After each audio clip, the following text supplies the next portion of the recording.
ಅರೆ ಕಡಿಮೆ ಹಾಕು ಆದ್ರೆ ಅಸಲಿ ಹಾಕು. MDH ಕಾಶ್ಮೀರಿ ಕೆಂಪು ಮೆಣಸಿನ ಪೌಡರ್. ಇನ್ನು ಬಿಜೆಪಿ ನಾಯಕರು ಇದನ್ನ ಉಗುಳಂಗೂ ಇಲ್ಲ ನುಂಗಂಗೂ ಇಲ್ಲ ಅಂತ ಒಂದು ಸ್ಥಿತಿ. ಆದರೆ ವಿಜೇಂದ್ರ ಮಾತಾಡಿದ್ದಾರೆ. ರವಿಕುಮಾರ್ ಹೇಳಿಕೆಯನ್ನು ಗಮನಿಸಿದ್ದೀನಿ. ಈಗಾಗಲೇ ಅವರು ಸ್ಟೇಟ್ಮೆಂಟ್ ಅನ್ನು ಕೂಡ ಕೊಟ್ಟಿದ್ದಾರೆ.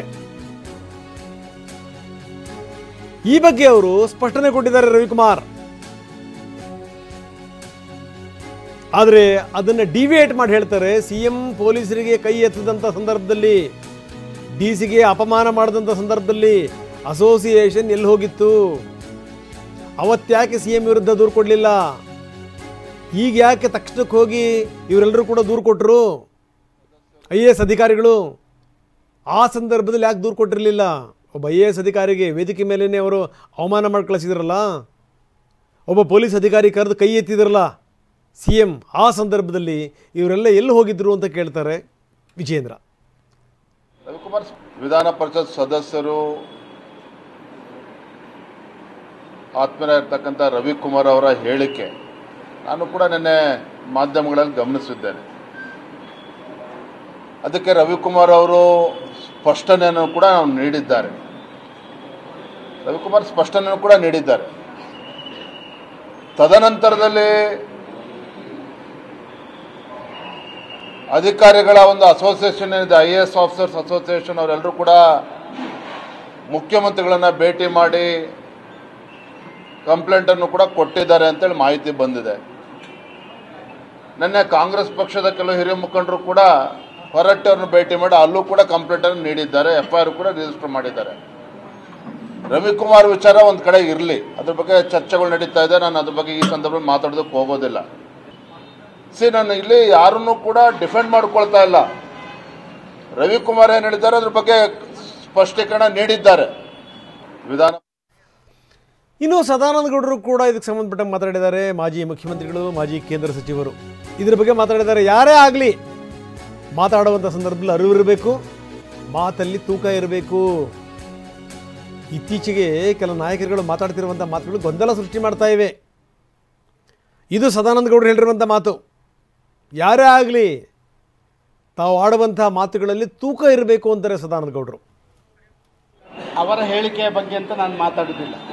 ಆದರೆ ನಾನು ಭಾರಿ ಹಿಂದಿನಿಂದ ಒಂದು ಮಾತನ್ನು ಹೇಳ್ತಾ ಇದ್ದೆ, ನಮ್ಮ ಮಾತಿಗೆ ತೂಕ ಇರಬೇಕು. ವಿಶೇಷವಾಗಿ ಜವಾಬ್ದಾರಿಯಲ್ಲಿದ್ದಂಥವರು, ಪಕ್ಷದ ಪ್ರಮುಖ ಹುದ್ದೆಗಳಲ್ಲಿರುವಂಥವರು, ಬೇರೆ ಬೇರೆ ನಮ್ಮ ರಾಜಕಾರಣದಲ್ಲಿ ಚುನಾಯಿತ ಪ್ರತಿನಿಧಿಗಳು, ಅವರ ಮಾತುಗಳು ಮತ್ತೊಂದು, ಅದು ತೂಕ ಇದ್ರೇ ಅದಕ್ಕೆ ಒಂದು ಗೌರವ ಬರುವಂಥದ್ದು. ಒಟ್ಟು ಬರೀ ನಮ್ಮ ಪ್ರತಿನಿಧಿ ಕಿರಣ್ ಈಗ ನಮ್ಮೊಂದಿಗೆ ನೇರ ಸಂಪರ್ಕದಲ್ಲಿದ್ದಾರೆ. ಕಿರಣ್, ನಾವು ನೋಡ್ತಾ ಇದ್ದೀವಿ ಒಂದು ಲೆಕ್ಕದಲ್ಲಿ BJP ನಾಯಕರು ಮುಜುಗರ ಎದುರಿಸ್ತಾ ಇದ್ದಾರೆ. ನೋಡಿ, ಅಧ್ಯಕ್ಷರು ಮಾತಾಡುವಂಥ ಸಂದರ್ಭದಲ್ಲಿ ಮಾತು ಶುರು ಮಾಡಿ ಅದನ್ನು ಸರಿಯಾದ ರೀತಿಯಲ್ಲಿ ಡಿವೇಟ್ ಮಾಡಿದರು. ಮುಖ್ಯಮಂತ್ರಿಗಳು ಕೈ ಎತ್ತಂಥ ಸಂದರ್ಭದಲ್ಲಿ, IAS ಅಧಿಕಾರಿಗೆ ವೇದಿಕೆ ಮೇಲೆ ಅವಮಾನ ಮಾಡಿದಂಥ ಸಂದರ್ಭದಲ್ಲಿ ಇವರೆಲ್ಲ ಹೋಗಿ ಯಾಕೆ ದೂರು ಕೊಡಲಿಲ್ಲ? ರವಿಕುಮಾರ್ ಅವ್ರ ಹೇಳಿಕೆ ನಾನು ಪಕ್ಕದಲ್ಲಿಟ್ಟಿದ್ದೀನಿ, ಆದರೆ ಬೇರೆ ವಿಚಾರ ಮಾತಾಡ್ತೀನಿ ಅಂತ ಹೇಳಿ ಬೇರೆ ವಿಚಾರಕ್ಕೆ ಬಂದುಬಿಟ್ರು ಒಂದು ಕಡೆಗೆ. ಇನ್ನೊಂದು ಕಡೆಗೆ DV ಸದಾನಂದ ಗೌಡರು ಅನುಭವಕ್ಕೆ ತಕ್ಕಂಥ ಮಾತಾಡಿದ್ದಾರೆ. ಯಾವುದೇ ಕಾರಣಕ್ಕೂ ಮಾತಾಡುವಂಥ ಭರದಲ್ಲಿ ಏನೇನೋ ಮಾತಾಡಬಾರದು, ಈ ಮಾತಾಡುವಂಥ ಮಾತಿನಲ್ಲಿ ತೂಕ ಇರಬೇಕು ಅಂತ. ಇನ್ನು ಕಾಂಗ್ರೆಸ್ಸಿಗೆ ಇದು ಪ್ರಮುಖವಾದಂಥ ಅಸ್ತ್ರ. ಇದು ಇಲ್ಲಿಂದ ಎಲ್ಲಿಗೆ ಹೋಗಿ ಮುಟ್ಟುತ್ತೆ ಅಂತ ಕಿರಣ್. ರಂಗನಾಥ್, ಈಗ ರವಿಕುಮಾರ್ ವಿರುದ್ಧ FIR ದಾಖಲಾಗಿರುವಂತಹ ಹಿನ್ನೆಲೆಯಲ್ಲಿ ಅವರು FIR ಅನ್ನು ರದ್ದು ಮಾಡಬೇಕನ್ನುವಂತಹ ಕಾರಣವನ್ನ ಮುಂದಿಟ್ಟುಕೊಂಡು ಹೈಕೋರ್ಟ್ ಮೊರೆ ಹೋಗಿದ್ದಾರೆ. 2:30 ನಂತರ ಹೈಕೋರ್ಟ್ನಲ್ಲಿ ಅದು ವಿಚಾರಣೆ ಆರಂಭ ಆಗುತ್ತೆ. ಇದು ಒಂದು ಕಡೆ ಆದರೆ ಬಿಜೆಪಿಗೆ ಈಗ ಮತ್ತೆ ರವಿಕುಮಾರ್ ಅವರಿಂದಲೇ ಸತತ 2ನೇ ಬಾರಿಗೆ ಆಗ್ತಿರುವಂತಹ ಮುಜುಗರ ಇದು. ಹಿಂದೆ ಕಲಬುರಗಿ ಜಿಲ್ಲಾಧಿಕಾರಿ ವಿರುದ್ಧದ ಹೇಳಿಕೆ ಪ್ರಕರಣದಲ್ಲೂ ಕೂಡ ಇದೇ ರೀತಿಯಾದಂತಹ ಮುಜುಗರದ ಪ್ರಕರಣವನ್ನ ಬಿಜೆಪಿ ಎದುರಿಸಿತ್ತು. ಈಗ ಮತ್ತೆ ಅದೇ ರೀತಿಯಾದಂತಹ ಪ್ರಕರಣವನ್ನ ಬಿಜೆಪಿ ಎದುರಿಸ್ತದೆ. ಹೀಗಾಗಿ ಬಿಜೆಪಿ ನಾಯಕರುಗಳಿಗೆ ಇಲ್ಲಿ ರವಿಕುಮಾರ್ ಅವರನ್ನ ಸಮರ್ಥನೆ ಮಾಡಿಕೊಳ್ಳೋದಕ್ಕೂ ಕೂಡ ಯಾವುದೇ ರೀತಿಯಿಂದ ಅವಕಾಶ ಇಲ್ಲ. ಆದರೆ ಬಿಜೆಪಿ ನಾಯಕರು ಅದನ್ನ ಪರೋಕ್ಷವಾಗಿ ಒಂದು ರವಿಕುಮಾರ್ ಅವರನ್ನ ಸಮರ್ಥನೆ ಮಾಡೋದಕ್ಕೆ ಇರುವಂತಹ ಅವಕಾಶವನ್ನು ಬಳಸಿಕೊಳ್ತಾ ಇದ್ದಾರೆ. ಬಿಜೆಪಿ ರಾಜ್ಯಾಧ್ಯಕ್ಷ ವಿಜೇಂದ್ರ ಇವತ್ತು ಎತ್ತಿರುವಂತಹ ಪ್ರಶ್ನೆ ಕೂಡ ಅದೇ ಹಾದಿಯಲ್ಲಿದೆ. ಯಾಕೆಂದ್ರೆ IAS ಅಧಿಕಾರಿಗಳು ರವಿಕುಮಾರ್ ಅವರ ವಿರುದ್ಧ ಮುಖ್ಯಮಂತ್ರಿಗಳು ದೂರು ಕೊಟ್ಟಿರುವಂತಹ ನಡೆಯನ್ನ ಇಲ್ಲಿ ಬಿಜೆಪಿ ರಾಜ್ಯಾಧ್ಯಕ್ಷರು ಪ್ರಶ್ನೆ ಮಾಡಿದ್ದಾರೆ. ಹಿಂದೆ ಕಲಬುರಗಿ ಜಿಲ್ಲಾಧಿಕಾರಿ ವಿರುದ್ಧದ ಪ್ರಕರಣದಲ್ಲೂ ಕೂಡ IAS ಅಧಿಕಾರಿಗಳ ಸಂಘ ಮುಖ್ಯಮಂತ್ರಿಗಳಿಗೆ ದೂರನ್ನ ಕೊಟ್ಟಿತ್ತು. ಮತ್ತೆ ಈಗ ಶಾಲಿನಿ ರಜನೀಶ್ ಅವರ ವಿಚಾರದಲ್ಲೂ ಕೂಡ IAS ಅಧಿಕಾರಿಗಳ ಸಂಘ ದೂರನ್ನ ಕೊಟ್ಟಿದೆ. ಹೀಗಾಗಿ ಹಿಂದೆ ಮುಖ್ಯಮಂತ್ರಿಗಳು DC ಅನ್ನು ಅವಮಾನ ಮಾಡಿದಂತ ಸಂದರ್ಭದಲ್ಲಿ ಪೊಲೀಸ್ ಅಧಿಕಾರಿ ವಿರುದ್ಧ ಕೈ ಎತ್ತಿದ ಸಂದರ್ಭದಲ್ಲಿ IAS ಅಧಿಕಾರಿಗಳ ಸಂಘ ಎಲ್ಲೋಗಿತ್ತು ಅನ್ನುವಂಥ ಪ್ರಶ್ನೆಯನ್ನು ಮಾಡೋ ಮುಖಾಂತರವಾಗಿ ರವಿಕುಮಾರ್ ಅವರ ವಿರುದ್ಧದ ವಿಚಾರದಲ್ಲಿ IAS ಅಧಿಕಾರಿಗಳ ಸಂಘದ ನಡೆ ಏನಿದೆ ಅದು ಸರಿಯಲ್ಲ ಅನ್ನುವಂಥ ಆಕ್ಷೇಪನ ಬಿಜೆಪಿ ರಾಜ್ಯಾಧ್ಯಕ್ಷರು ಎತ್ತಿದ್ದಾರೆ. ಇನ್ನು ಮಾಜಿ ಮುಖ್ಯಮಂತ್ರಿ ಸದಾನಂದ ಗೌಡರು ಹೇಳಿರುವಂಥದ್ದು ಸೂಕ್ಷ್ಮತೆಯಿಂದ ನಾಯಕರುಗಳು ಮಾತನಾಡಬೇಕು. ಈ ಹಿಂದೆ ಕೂಡ ಬಿಜೆಪಿ 2-3 ಇಂತಹದ್ದೇ ಪ್ರಕರಣಗಳಿಂದ ದೊಡ್ಡ ಮಟ್ಟದ ಮುಜುಗರವನ್ನು ಅನುಭವಿಸಿತ್ತು ಅನ್ನುವಂಥ ಮಾತನ್ನು ಹೇಳುವ ಮುಖಾಂತರವಾಗಿ ರವಿಕುಮಾರ್ ಅವರ ಹೇಳಿಕೆ ಸೂಕ್ಷ್ಮತೆಯಿಂದ ಕೂಡಿರಲಿಲ್ಲ ಅನ್ನುವಂಥದ್ದನ್ನು ಅವರು ಪರೋಕ್ಷವಾಗಿ ಹೇಳಿದ್ದಾರೆ. ಕಾಂಗ್ರೆಸ್ಗೆ ಸಹಜವಾಗಿ ಈ ಒಂದು ವಿಚಾರ ಒಂದು ಅಸ್ತ್ರವನ್ನು ಒದಗಿಸಿಕೊಟ್ಟಿದೆ. ಬಿಜೆಪಿ ಹಲವು ವಿಚಾರಗಳಲ್ಲಿ ಕಾಂಗ್ರೆಸ್ ವಿರುದ್ಧ ಹೋರಾಟಗಳನ್ನು ಮಾಡ್ತಾ ಇತ್ತು.